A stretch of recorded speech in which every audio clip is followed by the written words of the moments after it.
ఇప్పుడు వాష్రూమ్స్లో మనం వుడ్ ఎక్కడ వాడకుండా మాకు గ్రనైటే కావాలండి అని అన్నప్పుడు మీ దగ్గర ఆ ఫెసిలిటీ కూడా ఉంటుందా? అది ప్రొవైడ్ చేస్తారా? గ్రైనేట్ చెయ్యొచ్చు మేడం, బట్ ఇప్పుడు ఫర్నిచర్ అన్నప్పుడు హార్డ్వేర్ కూడా ఉంటుంది. అవును, it's not just the shell. Correct. అది ఫంక్షన్ అవ్వాలంటే దాని హార్డ్వేర్ ఫిట్ చేయడానికి గ్రైనేట్కి ఏం చేస్తామంటే ఈధర్ డ్రిల్ చేస్తాము, లేదనుకోండి గమ్ము పెట్టి అతికిస్తాం. అవును, అలాంటివి ఎక్కువ రోజులు ఉండవు. ఉండవు.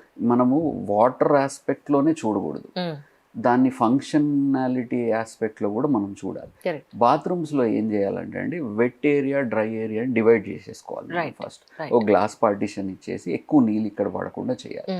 సో మనం చేసే ఫర్నిచర్ పైన ఏంటంటే అవుటర్ షెల్ గ్రైనేట్ ఉన్న లోపల వుడ్ వర్క్ వచ్చేటట్టు, అంటే direct attack on the Water furniture పడకుండా. లేకుండా అలా మనం ప్లాన్ చేసుకోవాలి. అందుకని డిజైన్ పరంగా కూడా ఇట్ ఈస్ వెరీ ఇంపార్టెంట్. ఒక ఇల్లు మనం ప్లాన్ చేసుకుంటున్నప్పుడు ఏ ఫర్నిచర్ ఎక్కడ పెట్టాలి, ఏది లైట్ కింద ఉండాలి, ఏది లైట్ కింద ఉండకూడదు, ఏది షాడోస్ క్రియేట్ చేయాలి, ఏది షాడోస్ క్రియేట్ చేయకూడదు, న్యాచురల్ లైట్ ఎలా ప్లాన్ చేయాలి. ఇప్పుడు